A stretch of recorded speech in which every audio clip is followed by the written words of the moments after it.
नमस्कार दोस्तों, स्वागत है आप सभी का प्लस पॉइंट क्लासेज के यूट्यूब चैनल पर। और आज हम बात करने वाले हैं क्लास 8 के विषय विज्ञान के मॉडल पेपर के बारे में। आपके एग्जाम नज़दीक आ रहे हैं तो आप इनका सॉल्यूशन जरूर देखिए ताकि आपको पता चल सके कि किस प्रकार का पेपर आने वाला है।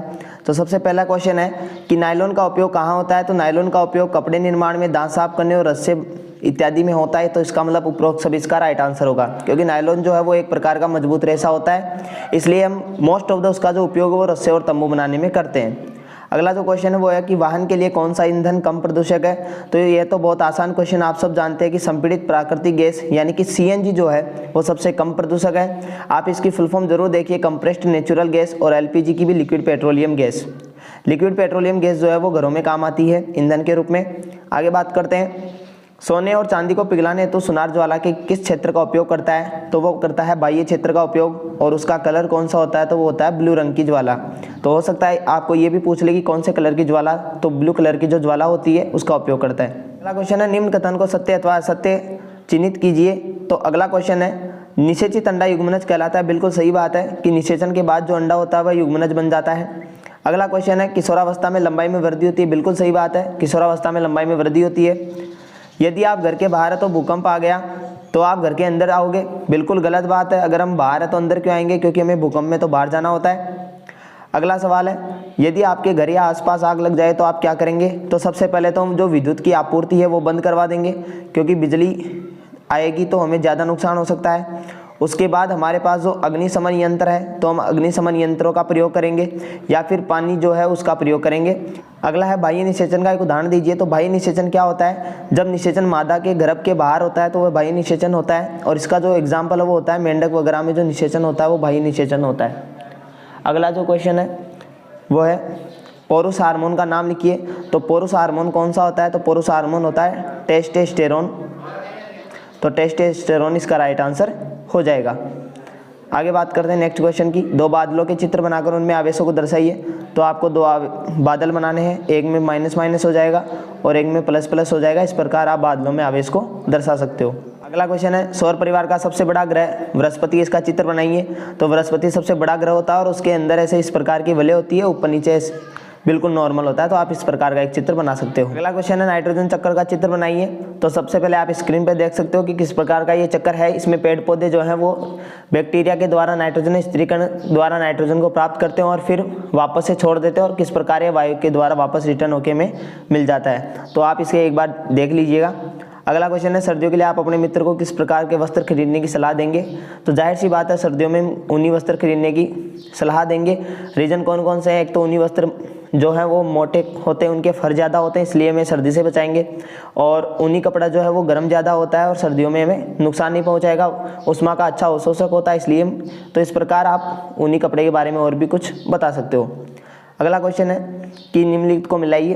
तो द्रवित पेट्रोलियम जो गैस है वो घरों में काम आती है, एलपीजी, और डीजल जो है वो मोटरों में, वाहनों में या विद्युत जनित यानी जनरेटरों में काम आता है। पैराफिन मोम जो है वो मरहम या मोमबत्ती या वेसलिन बनाने में काम आती है। बिटुमिन जो है वो पेंट या सड़क निर्माण के काम में आता है। अगला प्रश्न है, नीचे लिखे गए वाक्यों की सत्यता की जांच कर सत्य या असत्य पर सही निशान लगाइए। तो वनोन्मूलन से वर्षा दर प्रभावित नहीं होती, ये बोल रहा है नहीं होती, जबकि होती है, इसका मतलब ये गलत बोल रहा है। वन्य प्राणी अभ्यारण्य वह क्षेत्र जहाँ पर जंतु सुरक्षित रहते हैं, बिल्कुल सही बात है। अगला है, संकटापन जंतु वे हैं जिनकी संख्या की निर्धारित स्तर से कम होती जा रही है, बिल्कुल सही बात है, उन्हें संकटापन कहते हैं। ये संकटापन है, संकीटापन नहीं है। धीरे धीरे उपजाऊ भूमि मरुस्थल में बदल जाती है, उसे मरुस्थलीकरण कहते हैं, ये भी बिल्कुल सही बात है। अगला है, पादप कोशिका व जंतु कोशिका का नामांकित चित्र। तो ये आपके अध्याय नंबर 8 का क्वेश्चन है और उसमें पादप कोशिका व जंतु कोशिका का नामांकित चित्र दिए गए हैं, जो आपको स्क्रीन पर दिखाई दे रहे हैं। आपको इस प्रकार से उनके चित्र बना करके आने हैं। अगला क्वेश्चन है, दाब की परिभाषा व सूत्र लिखिए। तो दाब जो होता है वो क्या होता है, एकांक क्षेत्रफल पर लगाया गया जो बल होता है उसे हम दाब कहते हैं। तो इसकी तो परिभाषा हो गई, एकांक क्षेत्रफल पर लगाया गया बल दाब कहलाता है। और रही बात इसके सूत्र की, तो इसका जो सूत्र होता है वो होता है दाब बराबर बल अपॉन क्षेत्रफल। वैसे इसकी मात्रक देखो न्यूटन अपॉन मीटर स्क्वायर होता है, और वैसे दाब का दूसरा जो मात्रक होता है वो होता है पास्कल। तो आप पूरा लिख सकते हो, परिभाषा लिख देना, ये सूत्र हो गया और ये इनके मात्रक हो गए पास्कल और न्यूटन अपॉन मीटर स्क्वायर। अगला क्वेश्चन है 18वां, यदि आपको चिकने परस्पर चलना दौड़ना हो तो आप किस प्रकार के जूते पहनेंगे। तो देखिए चिकने फर्श पर चलने की वजह से उसका जो घर्षण है वो बिल्कुल कम हो जाएगा, क्योंकि चिकने फर्श पे घर्षण कम हो जाता है, इसलिए हम अच्छे से चल नहीं पाएंगे। अतः हमें घर्षण को बढ़ाने के लिए नुकीले जूते पहनने पड़ेंगे, या फिर थोड़े से इस प्रकार की जो खुरदरे ज़्यादा हो इस प्रकार के हमें जूते या चप्पल पहनने चाहिए। अगला है शोर और संगीत में अंतर। तो आप सब जानते हैं शोर वो होता है जो हमारे कानों को प्रिय नहीं होता है, जबकि संगीत हमारे कानों को प्रिय होता है, उसकी ध्वनि मधुर होती है। अगला है विद्युत लेपन को दर्शाता हुआ एक सरल परिपथ का नामांकित चित्र बनाइए। तो आपको इस प्रकार बना देना है कि एक बीकर लेना है, उसमें 2 प्लेटें लेनी है और दोनों को फिर आपको कनेक्ट कर देना है इलेक्ट्रिसिटी से, और फिर इसके अंदर आपको एक सॉल्यूशन भर देना है। इस प्रकार का एक चित्र हो जाएगा विद्युत लेपन को दर्शाता हुआ। तो आप इस प्रकार का चित्र बनाइएगा, ये आपका 4 नंबर का हो जाएगा। अगला क्वेश्चन है 21वां, कृत्रिम उपग्रह से हमें किस प्रकार की जानकारी प्राप्त होती है। तो हमें कृत्रिम उपग्रह से एक तो मौसम के बारे में जानकारी प्राप्त होती है, एक हमारी लोकेशन के बारे में जानकारी प्राप्त होती है, और जो संचार हम करते हैं तो संचार के विषय में जितनी भी सूचनाएं हैं वो भी हमें कृत्रिम उपग्रहों से प्राप्त होती है। तो मुख्यतः आप इनके बारे में लिख सकते हो, और भी आप देख सकते हो, आपके चैप्टर नंबर 17 का ये क्वेश्चन है।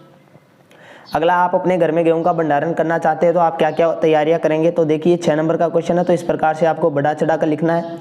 लेकिन आप सब जानते हो कि घर में गेहूं का भंडारण किस प्रकार किया जाता है, किस प्रकार के बोरियां भरी जाती है, या फिर उन्हें लोहे के ड्रम में या प्लास्टिक के ड्रम में भरा जाता है। उनमें नीम की पत्तियां रखी जाती है, चारों ओर कीटनाशक दवाइयाँ भी रखी जाती है, या फिर चौंक वगैरह से कार भी दी जाती है। तो आप ये सब लिख सकते हो। अगला है, जहाँ सिंचाई जल की कमी हो वहाँ कौन सी विधि अपनाएंगे। तो जल की अगर कमी है तो जल की कमी को दूर करने के लिए हमें ड्रिप तंत्र विधि का उपयोग करना चाहिए। ये हमारे लिए सर्वश्रेष्ठ विधि होगी, आप इसके बारे में और भी लिख सकते हो। अगला क्वेश्चन है, धातु व अधातु के गुणों के आधार पर हमें 4 अंतर बताने। तो देखिए धातु और अधातु के गुण कौन कौन से हैं। तो एक तो हो जाता है आघातवर्धनीयता का गुण, और उसके बाद में है चालकता का गुण, चालकता के बाद में है तन्यता का गुण, और इसके बाद में है अवस्था, भौतिक अवस्था कौन कौन सी है, ठोस है, द्रव है, गैस है। इस प्रकार आप बहुत सारे अंतर लिख सकते हो। आगे है निम्नलिखित पदार्थों के उपयोग लिखिए। तो आप सब जानते हो गोल्ड का उपयोग आभूषणों में किया जाता है, कॉपर का बिजली के तारों में किया जाता है, आयरन तो हमारे घरेलू में काम आता ही है बहुत सारी वस्तुओं में, और पारे का जो उपयोग है वो थर्मामीटर में किया जाता है जिसे मरकरी बोलते हैं। अगला क्वेश्चन देखिए फ्रेंड्स, अगला है मानव नेत्र की संरचना का नामांकित चित्र बनाइए।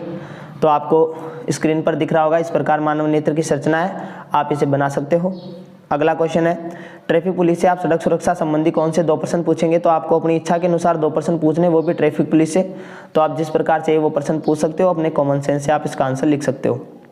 अगला, आपतन कोण और परावर्तन कोण बराबर होते हैं, इसे चित्र की सहायता से दर्शाइए। तो सबसे पहले आपको परावर्तक सतह लगानी है, एक आपतित किरण लगानी है, एक परावर्तित किरण लगानी है। दोनों के बीच में आपको इस प्रकार विलंब बना देना है। इस दर का जो कोण होगा वो कोण आई यानी आपतन कोण, और ये वाला जो कोण होगा वो कोण आर होगा परावर्तन कोण। और फिर आप इसे दर्शा सकते हो कि कोण आई जो है वो कोण आर के बराबर होता है। इस प्रकार आप इसे कर सकते हो। अगला क्वेश्चन है, शुद्ध जल और अशुद्ध जल की पहचान कैसे करेंगे। तो सबसे पहले आपको एक बीकर लेना है, उसमें शुद्ध या अशुद्ध जल जो भी आपको भरना है उसको फिर आपको कनेक्ट कर देना है तारों से, और फिर उसे आप कनेक्ट कर दोगे एक बल्ब से, और इस प्रकार आप जोड़ दोगे। तो देखिए अगर इसके अंदर शुद्ध जल होगा तो बल्ब नहीं जलेगा, क्यों, क्योंकि शुद्ध जल में विद्युत का प्रवाह नहीं होता है। और अगर जल अशुद्ध होगा तो बल्ब जल जाएगा, क्योंकि अशुद्ध जल में विद्युत का प्रवाह होता है। तो इस प्रकार आप प्रयोग करके ये पता लगा सकते हो कि जल शुद्ध है या अशुद्ध। आगे बात करते हैं नेक्स्ट, स्वच्छता संबंधी 2 बातें लिखिए जो आपको पसंद है। तो ये स्वच्छता के बारे में पूछा गया है, आप कुछ भी 2 बातें लिख सकते हो। तो इस प्रकार आपका ये जो साइंस का मॉडल पेपर है ये कंप्लीट होता है। उम्मीद करता हूँ आपको ये समझ में आ गया। अगर समझ में आ गया तो बने रहे इसके साथ। आपको ध्यान रखना है इसमें किस किस प्रकार के कौन कौन से चैप्टर से चित्र आए हैं, किस प्रकार के क्वेश्चन पूछे गए हैं। तो अगर वीडियो पसंद आया तो बने रहिए चैनल के साथ। तब तक के लिए जय हिंद, जय भारत, वंदे मातरम।